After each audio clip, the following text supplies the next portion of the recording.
Okay, how are we doing? I counted, we are 211 talks in with 98 to go. Okay, you guys are doing great. So I'm Keith Slotkin. I have representatives of NAASC behind me here that will introduce themselves when they take the slides, but we are going to provide a community feedback section. So we are dividing this into a couple different sections. So if I could have the community slides here, we can get going. Okay, so what we're going to do is tell you a little bit about what is NAASC and what we're doing, giving you some statistics about the meeting that we've planned here, ICAR2024, tell you about our membership drive. We're going to have a survey and a question and answer period, and then discuss the future of these North American ICAR meetings. So just to remind you who NAASC is, we have a couple representatives up here, but we have the rest of NAASC sitting in the front rows. I just want to point out Joanna Friesner. If something's gone right in this meeting and is on schedule, it's because of her, so a big thank you there.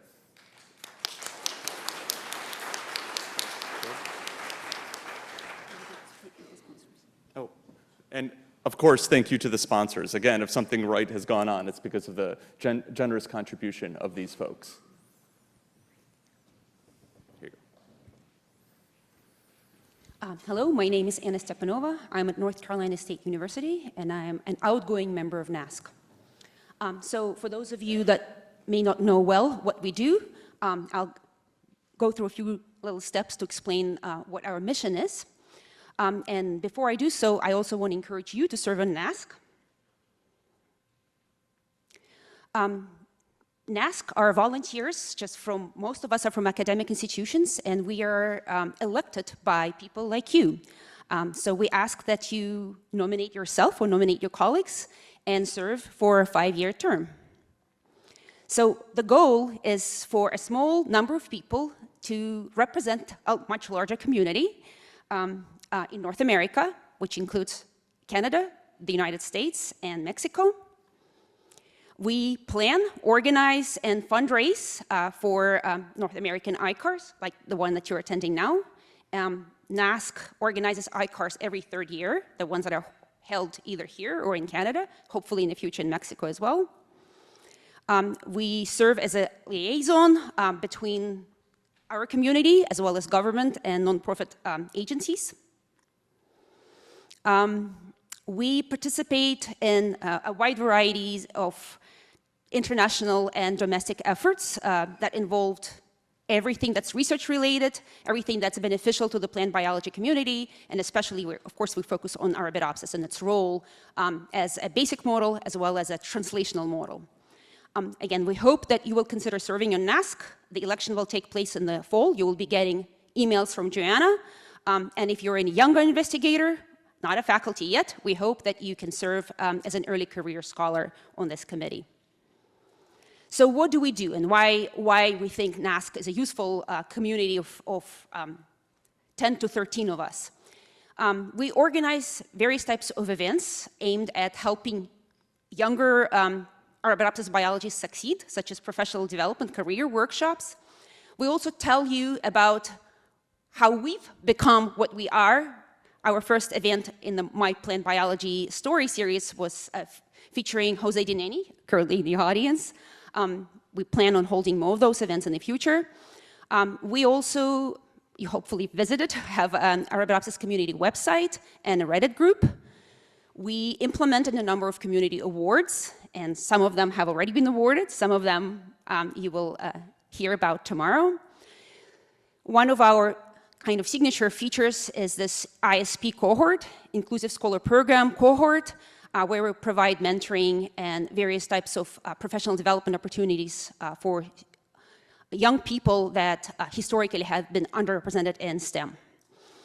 We, as members of NAASC, also are trying to push Arabidopsis as a model in the literature. So the ways we are doing it is we are organizing a focus issue in Plant Cell, and the submission deadline is coming up in August. We also are organizing a special topic, a research topic in the Frontiers in Plant Sciences The submission deadline for that is not until next summer, so you're more than welcome to submit. There was a slide circulating before the talks that explained this, but also it's in Joanna Fresner's emails, information on how to submit to that research topic, which is highlights of ICAR, basically anything Arabidopsis works. We also are working now on making a special issue of Journal of Experimental Botany. It's a cell biology focused issues, and some of you have gotten invitations to submit a review article to that. And of course, one of our major roles is to fundraise, apply to various federal and non-federal sources for funding to support our activities. So hi, I'm Adrienne Roeder from Cornell University, and I'm the incoming president of NAASC for the next year. I'd like to tell you a little bit about the history of ICARs. The first ICAR was in Germany in 1965, and then ICARs became every year in 1995.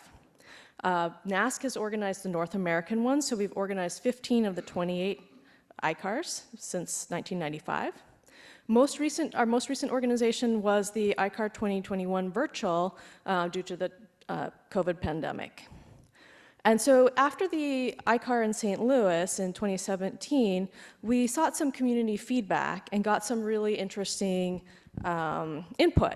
And so the community survey of 693 respondents prioritized opportunities to present talks at ICARs, diverse, wide variety of session topics, and a diversity of speakers. We then assembled an external advisory board to come up with more recommendations that recommended developing new session themes and topic combinations, organizing around bigger mechanistic questions, diversifying the speaker list to include more early career folks, balancing fundamental and applied research, and having themes that address major questions and how models help with them. So one of the major responses to this is the community organized concurrent sessions, and you've seen how fantastic they are here and how it generates really cutting edge, novel combinations of topics. So from 2019 on, we've had these calls for applications to organize topics, and so watch for those in the future. And we reserve a minimum of 25% of the sessions to be led by students and postdocs. We find that these community organized mini symposia really diversify the speakers just inherently, and that we prioritize collaboration between groups because we always get more applications, more enthusiastic people wanting to run mini symposia than we can actually host in an ICAR, and so then we encourage people to collaborate and combine their sessions, which has worked out super well. So what about our ICAR? What about this ICAR? What does it look like? So again, there are our numbers. We have 538 in-person attendees, and out of those, you can see the statistics that roughly half of those are early career, and you can see the breakdown there, and about the other half is later in career, which we say, post your either pre-tenure, non-tenure track, or tenure position. So I think we're splitting that really well. We have a great, like as I mentioned earlier, young group of folks at this meeting. And half of the meeting has never been to an ICAR before, so we're really encouraged about that. So what are some of the changes you may have noticed based on what Adrienne said, those recommendations after the 2017 meeting that we've implemented here? We actually implemented a lot of these in 2021, but since that was a virtual meeting, you may not have noticed that. And one thing you can see is that we've gone from a lot more speakers. People want to come and talk about their research. So we're providing more of those opportunities. And when we say from the community, 60% to 90%, that means that the organizing committee is selecting fewer speakers, and we're letting the mini symposiums and the concurrent sessions that are suggested by the community pick their own speakers because they know their subfields best. Okay, so dramatic increase in diversity of topic, more than doubled the amount of speaker slots, and we are really proud to say that we're supporting the registration for 90 early career awardees to attend the conference today.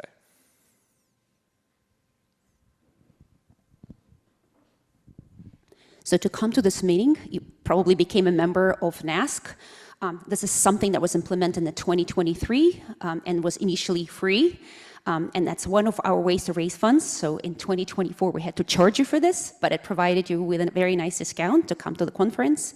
And what these fees do is they help us run ICAR and also organize various other types of activities.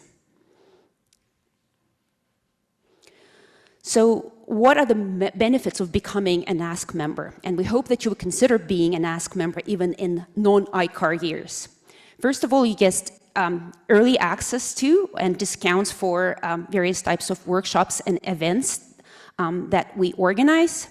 We also provide you with the ability to nominate or be nominated for various types of Arabidopsis community awards. So you have to be a member to be nominated or to nominate. You also get access to the Reddit group, NAASC Arabidopsis community Reddit group, or AC Reddit.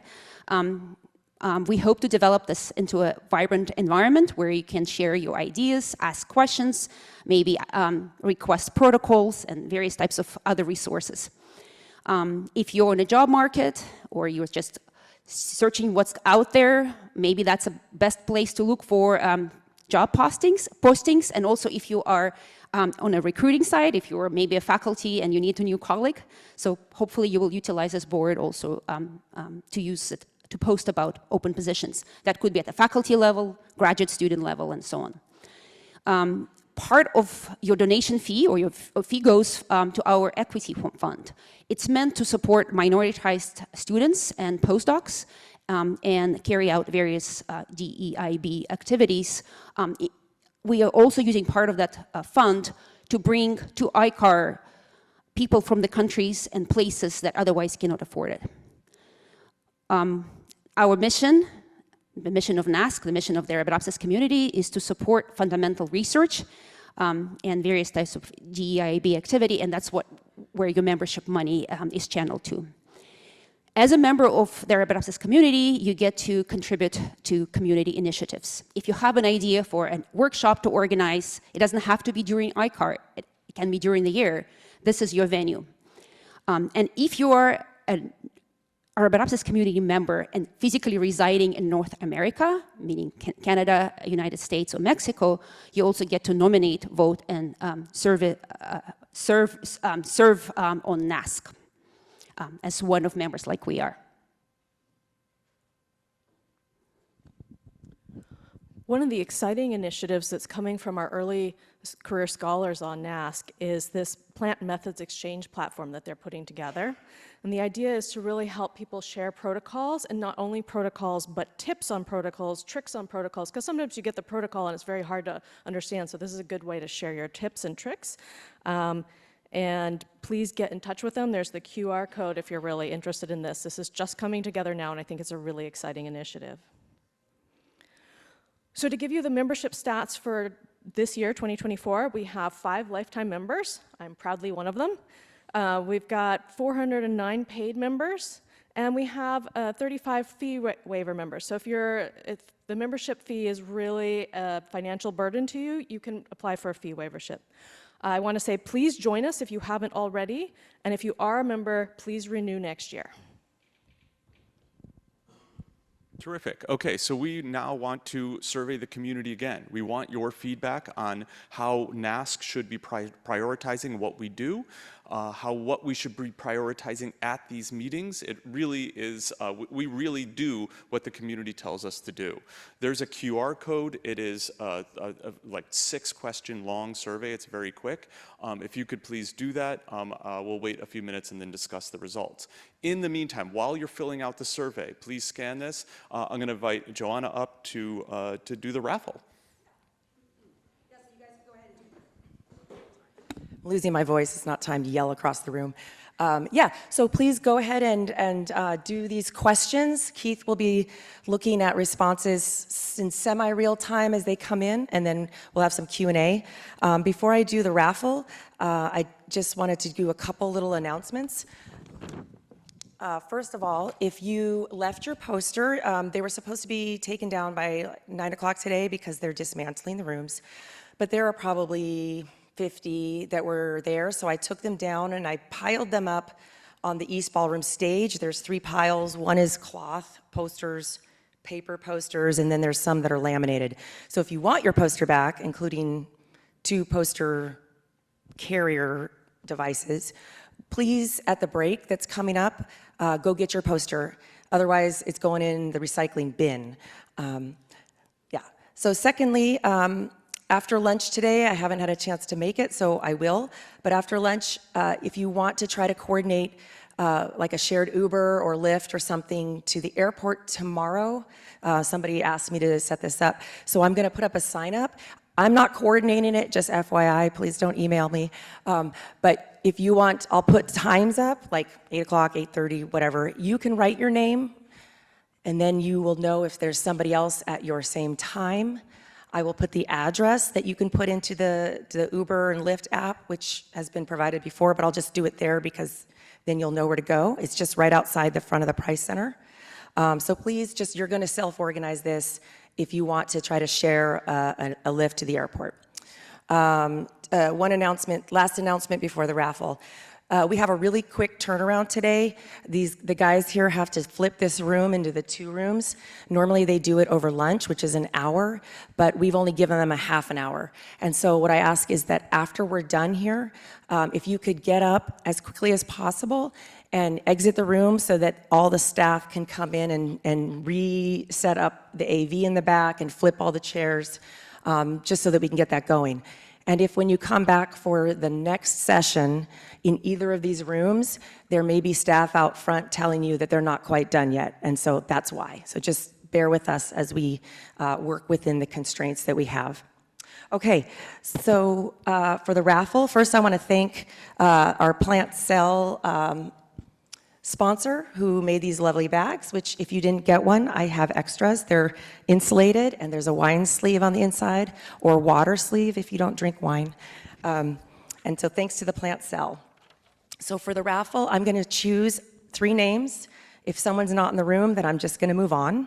And in order of being chosen, you get to select the item that you want. And we will do the actual picking up of the items at the break. So I'll just call names.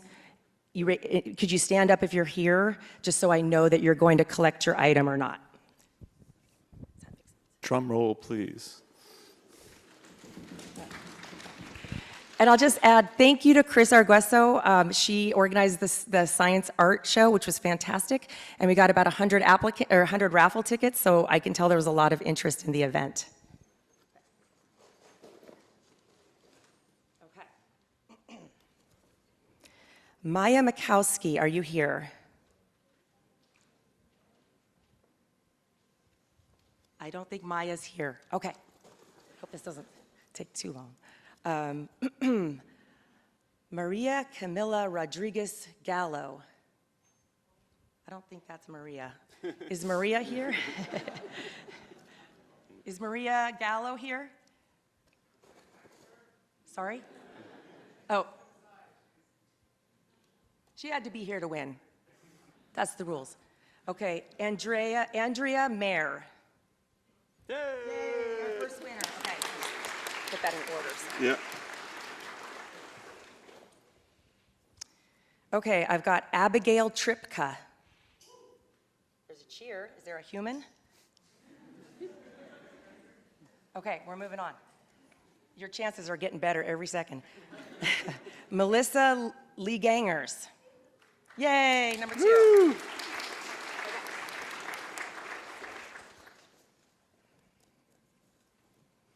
And Rachel Bai.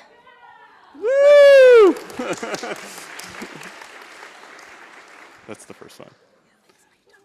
Yeah, thank you very much. We'll meet at the break for the awards, the raffle. At the raffle. Terrific. Well, we have our early results coming in. These are exit polls that are quickly returning. We have 121 responses so far, and we can see them rolling in still. And I can just tell you a little bit about those results in real time. So the top feature of what NAASC should be doing, surprise, organizing future ICAR meetings. Yes, I think I've been having a great time at this meeting. I hope other people have, and I'm excited for NAASC to do this in the future as well. There are a whole ranking there, but so far that organizing future ICAR meetings and terrific meetings is the top vote getter. Okay, well, should the next ICAR in North America be in the Midwest of the United States? This is a close one. So far, we are at yes, at about 64% of the vote, but again, these are not finalized results, but there is definitely, that one's a lot closer. Sorry, 56% of the vote now, so it's going to be a nail biter all night, people. Stay with me. Yeah, right, that's right. Next, that's difficult data to analyze. Okay, what is the number one, what do people want in a conference site? You guys won't guess. Well, who won? Scenic location is leading the pack. I was a dark horse coming from behind. Yeah, so followed up by the timing, the time of year, cost, and easy travel. We have the whole data. This website collects really nice data, so we will analyze the heck out of that data. Are you enjoying ICAR in San Diego?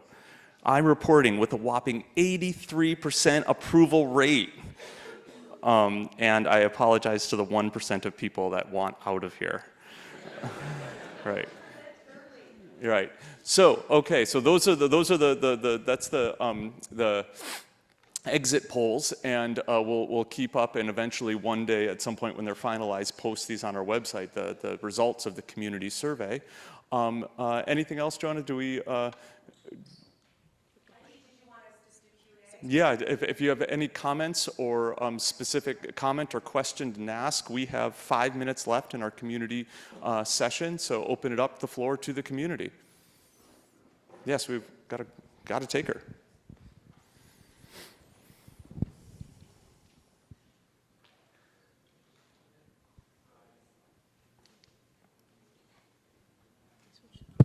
Oh, yeah. Hi, nice conference here. Thank you guys for organizing and everything. Just a little curious why the North America is just the 3 countries and not Central America and Caribbean? That is a great question. I think more than anything, probably it's because of historically how, more than anything now that we want to exclude those regions of the world. I think it's just when people divided out the countries that were going to potentially host Arabidopsis meetings, there was 3 centers of those of that research, and that turns out to be North America, Europe, and Asia, and the ICAR meeting bounces between those 3 locations. But the NAASC report that's issued every year has Arabidopsis reports from all over the world in lots more diverse countries. So yeah, we should really re-examine and include people from those other countries, particularly the Global South, that I think is kind of should be a bigger player here. We've had symposia in the past and should be represented more. Yeah, thank you. All the way in the back.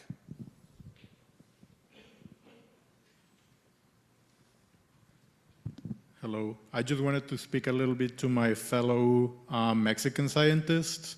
And I just wanted to say that we will never be heard and taken into account if we don't step up and use our voices. So nominate yourself for the open positions, like go out, participate, come to the panels. I was part of the early career subcommittee last year, and it was a great experience. You won't regret it. It's an amazing opportunity, amazing people. But to be heard, we have to go out there. So yeah, do it. Thank you so much. Thank you for advocating.